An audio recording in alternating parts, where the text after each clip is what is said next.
আজকে সারাদিন শুধু আমি সবুজ রঙের খাবার খাবো, যে কমেন্টটা করেছে আমার একটা র্যান্ডম ফলোয়ার। তো আজকে দেখবো সারাদিন কতগুলো সবুজ রঙের খাবার খেতে পারি। বাই দ্য ওয়ে গাইস, আমি তোমাদের গরিবের ব্লগার। আজকে সকাল সকাল শুরু হয়েছে আমার কাপড় গুছিয়ে। না মানে এমনি তো আমি আমার নিজের কাজ করতে একটু বেশি পছন্দ করি, যার কারণে আমি সকাল সকাল লেগে গেলাম কাজ। তো বাসায় কিন্তু অলরেডি কাজ কমপ্লিট করার পর বাইরে গিয়ে দেখি আমার চোখ গেছে পেয়ারা গাছের দিকে।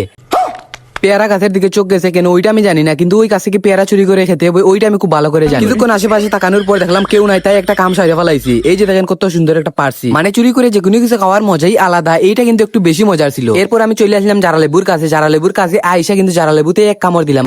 ও ভাই, সবুজ রঙের খাবার খেতে গিয়ে যে আমাকে এত কিছু করতে হবে সেটা তো আমি কখনোই জানতাম না। এরপর আমি আবারও জারালেবুতে কামড় দিলাম, আর ওইটা একটু বেশি টক ছিল। এরপর আমি নিয়ে নিলাম সবুজ রঙের কয়েকটা কমলা, এইগুলা কিন্তু একদম সবুজ। এরপর আমি ওইগুলা খাইতেছি, ভাই বিশ্বাস করেন ওইগুলো একটু বেশি টক ছিল। ওইটা সম্পূর্ণ খাওয়া আমার পক্ষে একদমই সম্ভব না। এরপর আমি চলে এসলাম আমার লাক্সারিয়াস রুমে এসে কিন্তু লাক্সারিয়াস আলমারির সামনে আমি কিছুক্ষণ খুঁজাখুঁজি করার পর পেয়ে গেলাম একটা 10 টাকা দামের চিপস, যেটার প্যাকেট কিন্তু সবুজ আর ওইটার টেস্ট অনেক অনেক বেশি মজা লাগছে, দাম হিসাবে একদম পারফেক্ট। তো এরপর চুরের মতো আমি লুকিয়ে লুকিয়ে চলে আসলাম রান্নাঘরে এসে আমি ফ্রিজ খুলে খুঁজতেছি সবুজ রঙের কোনো খাবার আছে কিনা। ফ্রিজ খুলে পেয়ে গেলাম সবুজ রঙের টকে একটা আমড়া। এই গরমের মধ্যে এই আমড়াটা আমার কাছে দিস ইজ দ্য বেস্ট এবার লাগছে, আর এমনিতেও আমি টক খেতে একটু বেশি পছন্দ করি। এরপর আমি আমার রুমে চলে আসলাম। রুমে এসে আমি আমার বিছানার সামনে ওখানে কোনো খাবার খুঁজতেছি, মানে ছোটবেলায় আমি যেই রকম খাবার রাখতাম এখনো কিন্তু ঠিক সেইভাবে খাবার রাখি। কিছুক্ষণ খুঁজাখুঁজি করার পর পেয়ে গেলাম সবুজ রঙের একটা ম্যাঙ্গো বার, যেটার প্যাকেট কিন্তু একদম সবুজ। এটা কিন্তু ছোটবেলায় একটু বেশি প্রিয় ছিল আমার। আর শেষের দিকে নিয়ে নিলাম সবুজ রঙের একটা মটর, যেটার test this is the best এবার ছিল। তোমরা কমেন্ট করে সারাদিন আমি কি রঙের খাবার খাবো।